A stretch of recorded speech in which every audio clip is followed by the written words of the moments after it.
Kini ang simbiyanan sa RPN Radio Philippines Network DXKS DXKS 1080 ang inyong Radio Ronda 5,000 watts nagsimbiya sa ikatulong andana sa UFCO Lim Building, Borromeo Street, Dakbayan sa Surigao. RPN Radio Philippines Network DXKS 1080 ang inyong Radio Ronda.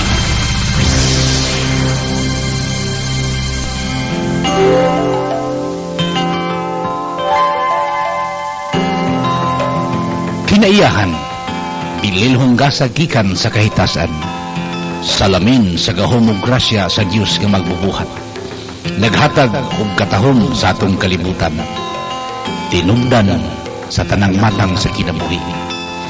Amanong sa gibuhat sa tao, ang gipiyalan o gisaligan sa Diyos. Ang Mine Rehabilitation Fund Committee uban sa Mines and Geoscience Bureau Region 13 mutanyag kaninyo nining tulumanon. Katilingban o kinaiyahan. Katilingban o kinaiyahan.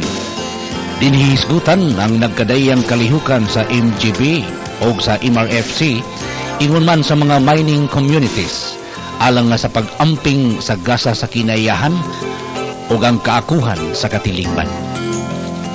O karon, aniya ang inyong tigdumala. Maradyaw na adlaw sa sukinamong tigpaminaw. Magandang araw sa mga tagapakinig ng programang Katilingban o Kinaiyahan.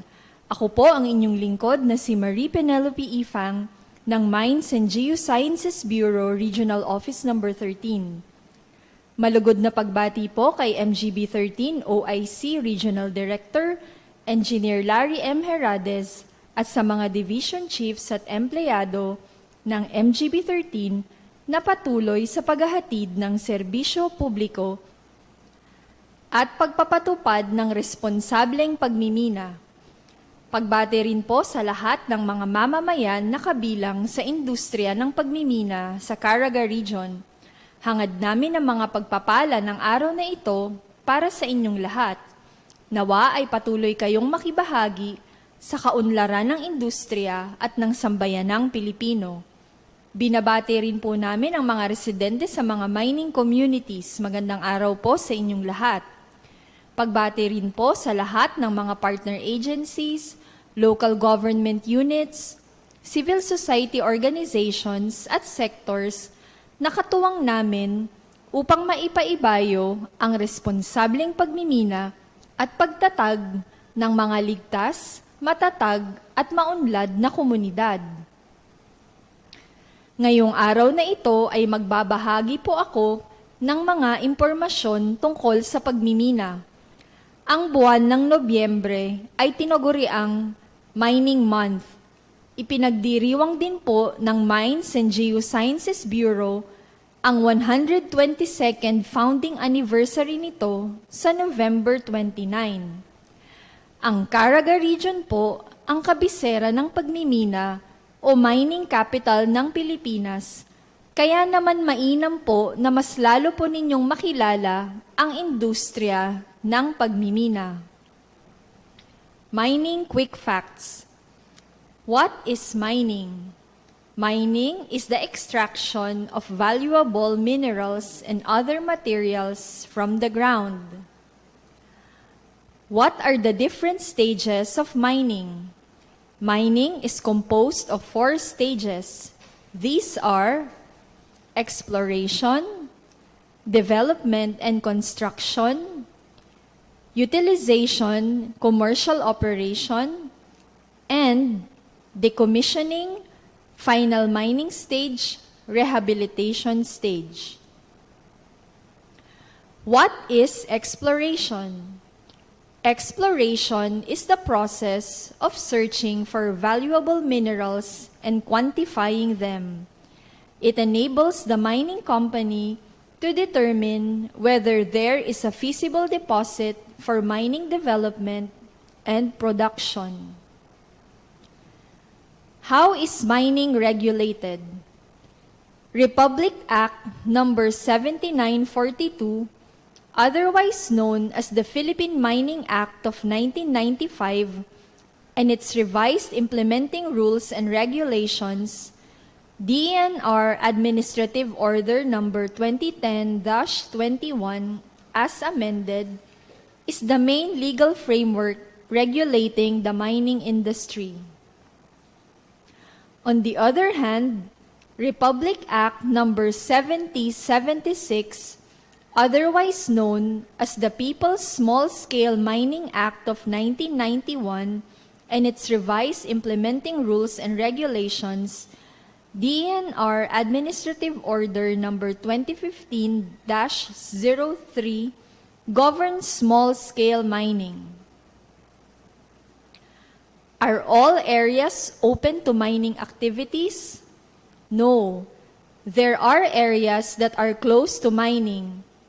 Per Section 19 of the Mining Act, RA 7942, mineral agreement or financial or technical assistance agreement applications shall not be allowed in military and other government reservations except upon prior written clearance by the government agency concerned.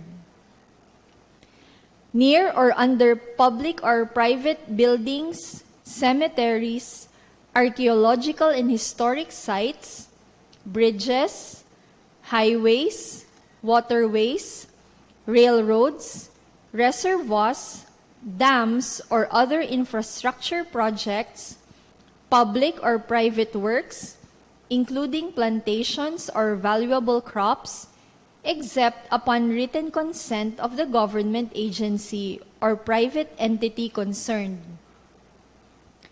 In areas expressly prohibited by law and old growth or virgin forests, proclaimed watershed forest reserves, wilderness area, mangrove forests, mossy forests, national parks, provincial or municipal forests, parks, green belts, game refuge, and bird sanctuaries as defined by law, and in areas expressly prohibited under the National Integrated Protected Areas System under Republic Act Number 7586, Department Administrative Order Number 25, Series of 1992, Republic Act Number 11038, otherwise known as the Expanded National Integrated Protected Areas System Act of 2018 and other laws. Executive Order Number 79 and its implementing rules and regulations, DENR Administrative Order Number 2012-07, states that applications for mineral contracts, concessions, and agreements shall not be allowed in the following: areas expressly enumerated under Section 19 of Republic Act Number 7942, protected areas categorized and established under the National Integrated Protected Areas System under RA Number 7586, prime agricultural lands, in addition to lands covered by RA Number 6657 or the Comprehensive Agrarian Reform Law of 1988 as amended, including plantations and areas devoted to valuable crops and strategic agriculture and fisheries development zones and fish refuge and sanctuaries declared as such by the Secretary of the Department of Agriculture. Tourism development areas as identified in the National Tourism Development Plan, and other critical areas, island ecosystems, and impact areas of mining as determined by current and existing mapping technologies that the DENR may hereafter identify pursuant to existing laws, rules, and regulations such as but not limited to the NIPAS Act. Can mining and environmental protection coexist? Yes, responsible mining and environmental protection can coexist. Modern and responsible mining does not destroy the environment. It just alters it to another land use. The future use of the land after mining is designed and planned even before mining starts. The government also requires that mining contractors institute an environmental protection and enhancement program before the mining operation starts in order to protect the environment. How can the Mining Act safeguard the environment? The Mining Act and its revised implementing rules and regulations, DNR Administrative Order Number 2010-21 as amended, requires that an environmental protection and enhancement program covering the period of the mineral agreement or permit be prepared and approved prior to commencement of mining or exploration. The environmental program shall be incorporated in the work program, which the contractor or permittee shall submit as an accompanying document to the application for a mining permit or exploration permit. The work program shall include not only plans relative to mining operations, but also to rehabilitation, regeneration, revegetation, and reforestation of mineralized areas, slope stabilization of mined-out and tailings-covered areas, aquaculture, watershed development, and water conservation, and socio-economic development. Who monitors the compliance of these environmental programs?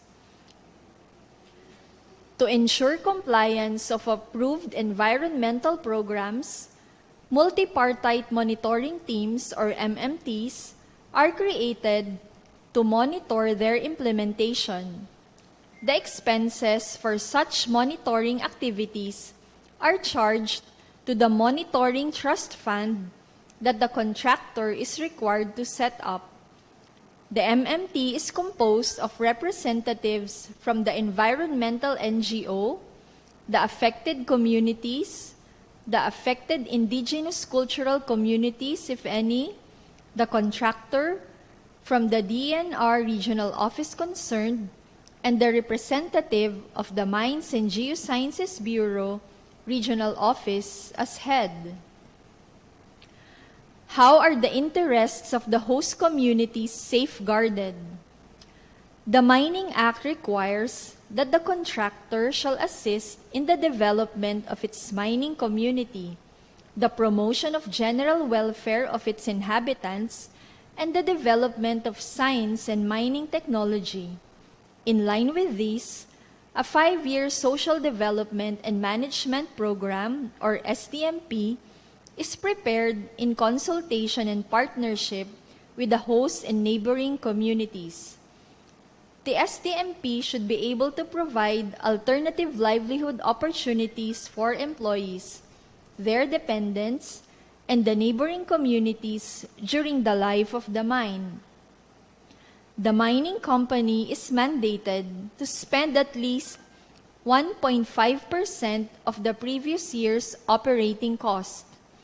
Section 62 of the Mining Act also prescribes that the contractor shall give preference to Filipino citizens in all types of mining employment within the country insofar as such citizens are qualified to perform the corresponding work with reasonable efficiency and without hazard to the safety of the operations. Priority is also given to the local residents in hiring workers for the mining project. What are the guarantees to protect the indigenous peoples? Under Section 16 of the Mining Act, no ancestral land shall be open for mining operations without the prior and informed consent of the indigenous cultural community concerned. In the event of an agreement with an indigenous cultural community, royalty payments are also agreed upon by the parties. The said royalty shall form part of a trust fund for the socio-economic well-being of the indigenous cultural community. Thus, the Mines and Geosciences Bureau have the technical capability to audit the environmental management and social development compliances of the mining companies. Yes, the MGB has the technical capability to monitor the environmental management and social development compliances of mining companies. Most of the technical staff has ample training in environmental and social sciences from Australia, Japan, Netherlands, France, or Sweden. Also, the MGB is equipped with a modern laboratory and field equipment for on-site analysis. What makes the present law better than the old mining law? The Mining Act of 1995 and its revised implementing rules and regulations, DAO number 2010-21 as amended, ensures that environmental conditions are sustained over the life of the mine. The minimum environmental requirements are the implementation of the following. Environmental Work Program addresses any potential disturbance during the exploration stage. Environmental Compliance Certificate should be secured prior to the development and construction of the mine. Environmental Protection and Enhancement Program, the document that details the methods and procedures the company will use in attaining its environmental protection and management objectives over the life of the mine. Annual Environmental Protection and Enhancement Program, based on the approved EPEP to implement progressive rehabilitation measures. Final Mine Rehabilitation Decommissioning Plan, submitted together with the Environmental Protection and Enhancement Program before the start of mining operations, ensures that all disturbed areas will be restored as near as possible to its original state or to a pre-agreed productive end use. In addition, the mining exploration permit applicant is required to secure a certificate of satisfactory environmental management and community relations record. How would modern mining help the labor industry? Mining has accounted for about 149,000 employees in its large-scale, both mining and quarrying sector, or about 0.40% of total Philippine employment. However, this is significantly higher if the industry's multiplier effect is considered. While estimates vary, it is safe to assume that for every job generated in the mining industry, around 4 to 6 more jobs are indirectly generated in the upstream and downstream sectors. What is the economic contribution of mining? Since the revitalization of the minerals industry in 2004, at least $1.4 billion has already been invested in the country. It is expected that this investment will generate an annual foreign exchange of at least $10.1 billion from exports of mineral products. Ibabahagi ko naman po ngayon ang Caraga Region Mineral Profile. Caraga Region has a total land area of 2,145,835 hectares, but only 2.3 33% or 50,130.93 hectares is covered by mining tenements. Economic contributions: 59.74 billion. This is the Caraga production value from metallic and non-metallic mines for 2020. Fees, charges, and royalties. The total MGB collections for CY 2020 is 1.77 billion pesos. The total LGU collections for 2020 is 106.67 million pesos. Mineral Resources Development Projects. At present, there are 16 operating RPN Radio Philippines Network, Radyo Ronda DXKS Surigao, member kapisanan ng mga broadcaster ng Pilipinas. Unti-unti nang bumubukas ang bagong mundo. Harapin natin ito ng sabay-sabay. Magkaiba man ang landas at pinanggalingan, dapat walang iwanan at pagtibayin